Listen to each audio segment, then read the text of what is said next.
Thank you and welcome to the show this morning. The topic this morning is Ephes House, a transitional housing and learning center, and we're talking to the president and executive director as well as the founder of Ephes House, Mr. JSettles. And of course, Mr. Settles, let me welcome you to the show this morning.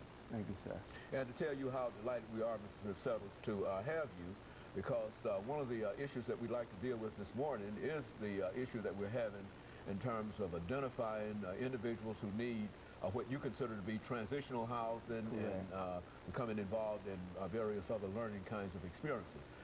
Before we get into the organization that you have established and the facility in real sense that you've established, Mr. Settles, let's have you to give us some information about your background, your education, and some of the things that were important in helping to motivate you to establish such a facility, and give us sort of a report in terms of what you're doing now. Well, I'm originally from Memphis. Grew up in a pretty normal household, what I thought was pretty normal, and graduated from high school and started going to college. However, I think what happened with me is, you know how a lot of times our parents, they always want the best for us, and you know, my parents always pushed college and things to me, but one of the things that happened is I began to make choices myself. And going to college, to me, it just took too long to succeed to me. So I made some bad choices, and what I mean by made some bad choices is I chose a shortcut to success, which was a road that led me to destruction. Even coming from a pretty good household, just made some choices that landed me in prison back in 1986. Went to prison, and one of the things that really dawned on me when I did go to prison is I really believed in my heart that I wasn't just so much of a bad guy or ignorant, so to speak, but it's just something about the choices that we make in this life that there's consequences to them. And so after going to prison, I stayed in prison actually over 8 years, and I always had this messed up mentality, and I believe a lot of it was because of the people that I kind of hung around. When I say that shortcut to success, a road to destruction, I felt like why should I work for some white folks when I can hustle and make money? But it didn't dawn on me that when you are thinking in a dysfunctional manner about whether it's making finances, it can do some serious damage. And what I call serious damage is I wasn't going to work for white folks for minimum wage, but yet I go to prison and stay over 8 calendar years and work for 50 cents an hour. So, you know, in that respect, I was thankful today that I was able to put that behind me and go forward.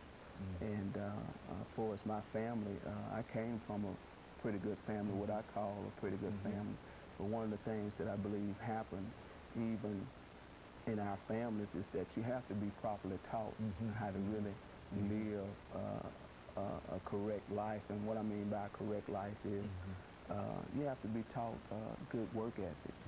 You have to be taught even how to think properly, because those things just don't happen automatically.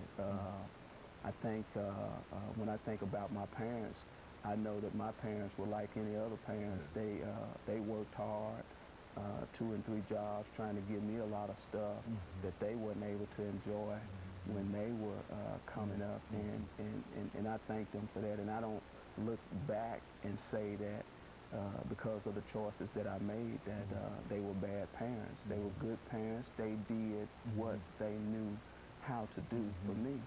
And in accepting that today, one of the things that really I think about a lot is the last time that I got in trouble. You know, my parents was like, you're on your own, buddy, you know, and I was very upset at that.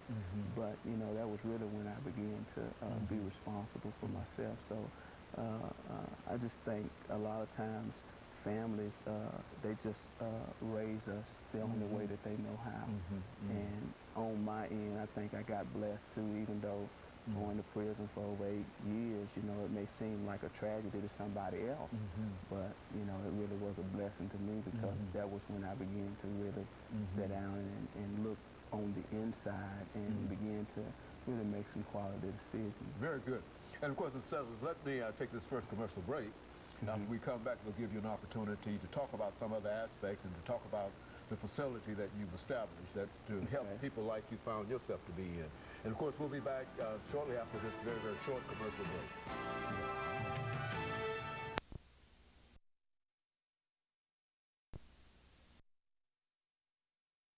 To meet the demand.